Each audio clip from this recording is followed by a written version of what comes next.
দুর্গাপুর বিধানসভা 261 নম্বর বুথের বিএলও মায়ারানী কোনারকে হেনস্থার অভিযোগ জানানো হয়েছে। কাকসার বিরুডিহা গ্রামের বাসিন্দা মায়ারানী কোনার কাকসার 48 নম্বর অঙ্গনওয়াড়ি কেন্দ্রের কর্মী।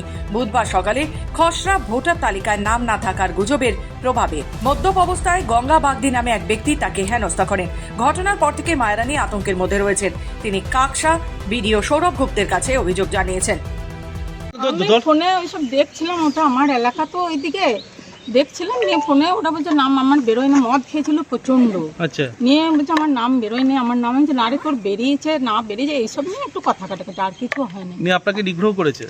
না, অত নিগ্রহ করে নাই, একটু ঠেলে দিয়েছিল। আপনি ভিডিওকে জানিয়েছেন? হ্যাঁ, ভিডিওকে জানিয়েছি। কি বললেন ভিডিও স্যার? ভিডিও সাহেব বললেন একটা এমনি চিঠি লিখেছেন, উনি যা ব্যবস্থা করার উনি করবেন। কমপ্লেন করেছেন? হ্যাঁ, ভিডিওকে কমপ্লেন কাঠ দিয়ে মেরেছে নাকি? ওই কাঠ দিয়ে, ওটা কাঠটা আমার সেন্টারে রান্না হয়, ওই জন্যই সামনেই ছিল। ভিডিও জানান বিষয়টি কাকসা থানাকে জানানো হয়েছে এবং আইন অনুযায়ী ব্যবস্থাও নেওয়া হবে। 61 নম্বর পার্টের যিনি বিএলও আছেন, একজন অঙ্গনওয়াড়ি কর্মী, তিনি একটা অভিযোগ করেছেন যে ওখানকার পাড়ারই কোনো একজন ব্যক্তি ওনাকে শারীরিকভাবে নিগ্রহ করেছেন, যে তার নাম ভোটার তালিকা থেকে বাদ চলে যাবে ঠাবে, এই ধরনের কিছু। ব্যক্তি একদম মদ্যপ অবস্থায় ছিলেন এবং তিনি কিন্তু ফর্ম ফিল আপ করে দিয়েছেন এবং তার নামও লিস্টে আছে, এরকম নয় যে তার নাম বাদ গেছে।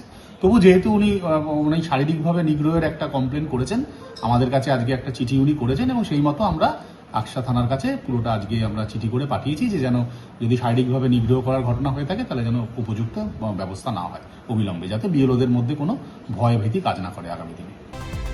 এই ঘটনায় স্থানীয় প্রশাসন সতর্কতা নিয়েছে এবং ভোটারদের নিরাপত্তা নিশ্চিত করতে তৎপর রয়েছে। মায়ারানী কোনারের পরিবারও উদ্বেগ প্রকাশ করেছেন। আইন প্রয়োগকারী সংস্থা পরিস্থিতি খতিয়ে দেখে দ্রুত পদক্ষেপ নেবে বলে জানা গেছে। ঘটনাটি নির্বাচনের সময় ভোটারদের নিরাপত্তা গুরুত্ব তুলে ধরেছে। দুর্গাপুর থেকে নিজস্ব প্রতিনিধি রিপোর্ট, খবর বাংলা।